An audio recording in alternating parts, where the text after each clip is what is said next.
Hi, I'm Sean Hodgkinson. I'm a filmmaker from Trinidad Tobago. I'm a writer, director, and producer, and my company is called Quirky Films. Since I was a little kid, I wanted to be a filmmaker. I grew up around cameras, and my father always shot home movies of all the kids. I used to make horror movies with my cousins, making fake blood before there was even internet or the Google to find out how to make it. I used to write these fake title cards of movies that I saw in my head with like grade Z, grade D stars from Hollywood, and then I started writing short stories that I would show my friends in school and they would laugh, and that's how I guess it started. So I look back then and I'm like, how the hell I get to do what I always wanted to do? It's crazy, it's crazy.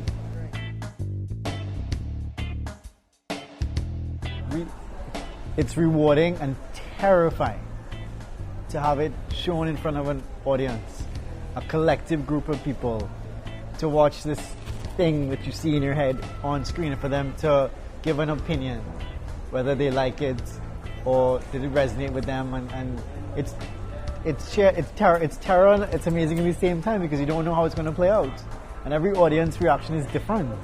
So, and the fact that people actually respond to what you've done or become engaged is also sort of thrilling.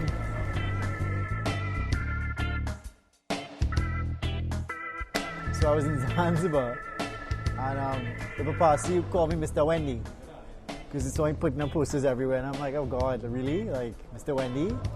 So I wanted to try something different, and Marcia Henville introduced me to God Sinclair, who had a radio program called Eye on Dependency. And he came with a piece of paper with a sort of PSA about drug trafficking. You know, don't do drugs, drugs are bad. And I said, well, that doesn't interest me. If we do that, can we tell a story? And he had several archival interviews with people who've been arrested for drug trafficking. So we sort of made a collective story based on these people's experiences. And I wrote the script for Traffic. And it was difficult coming from a comedy background to do something very heavy and dark. You and your talent and your crew have to go to a very, very dark place, and that's not easy.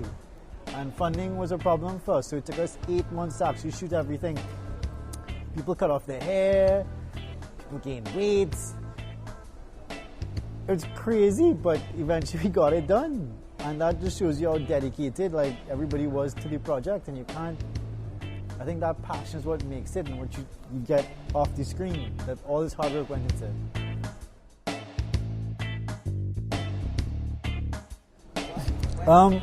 I wanted a challenge. I didn't want to be known for one thing. I wanted to be say, hey, you know, Sean Hodgkinson is a good director and he's very versatile, and I thought it was a challenge to try and do drama. I think Trinis don't like drama, more like bacchanal and chaos, and to do a very dark, twisted story with my own little quirky spin on it was a challenge, and I wanted to rise to that challenge.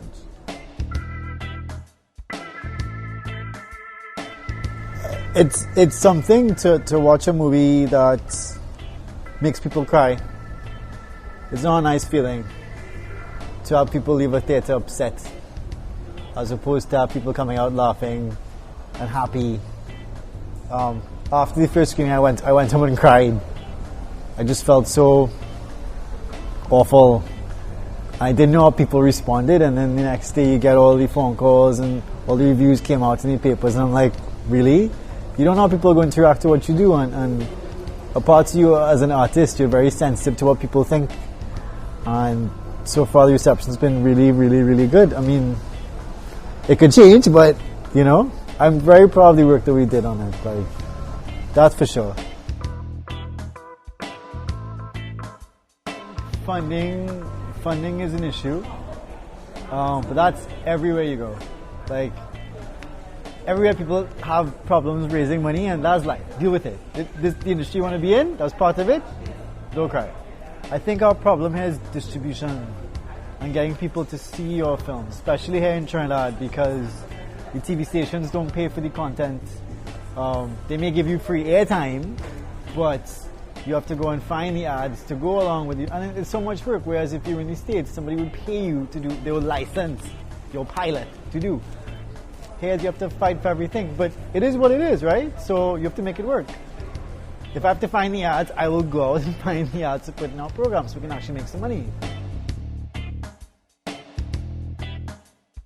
Small, we did a 2-minute short that we put online that people liked. That got us funding for a short. That short did well. People heard about it. That then got us funding for a feature. That feature along the same path. People knew about it. It sold out film festival. Sponsors were happy. It went to IMAX. It went to Zanzibar. We won a People's Choice Award, and that got us funding for our next feature. And it sold out both screenings here at the film festival. One was a 1 o'clock show, which I don't know how the hell we did that, but it sold out. And if it's good, people will want to come see it, and they'll talk about it. And you have to use that to your advantage in terms of securing more funding for the next road. I mean, if our film flops, then I don't know what we're going to do. But that seems to be the path that we are working on, that if you have a hit movie, you use that traction to secure funding for the next one.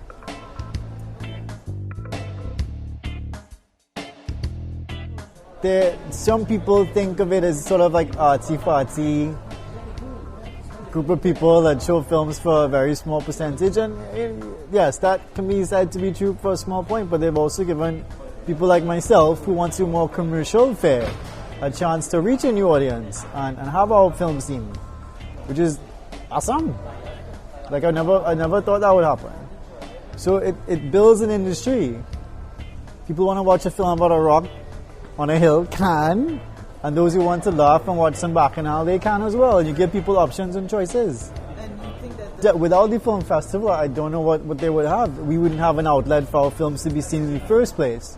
I mean, in a theater with a group of people, and you know, my film festival experience has been nothing but positive and allowed us to like have our films shown in IMAX afterwards. So, yeah.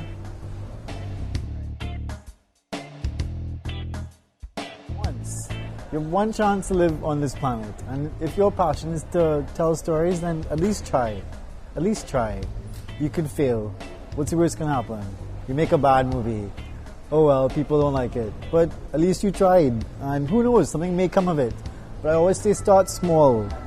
Don't try and do a feature on your first. That doesn't make sense. Like, practice your skill. Do a little short, figure out what works, what doesn't work.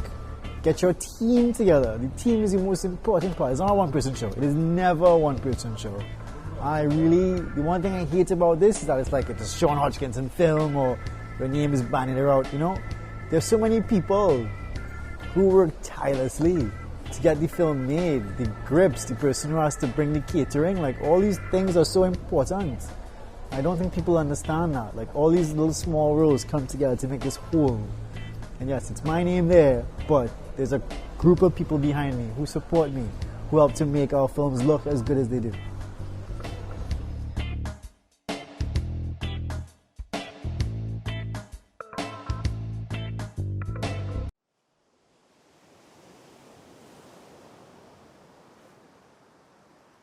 I don't ever want to leave this place.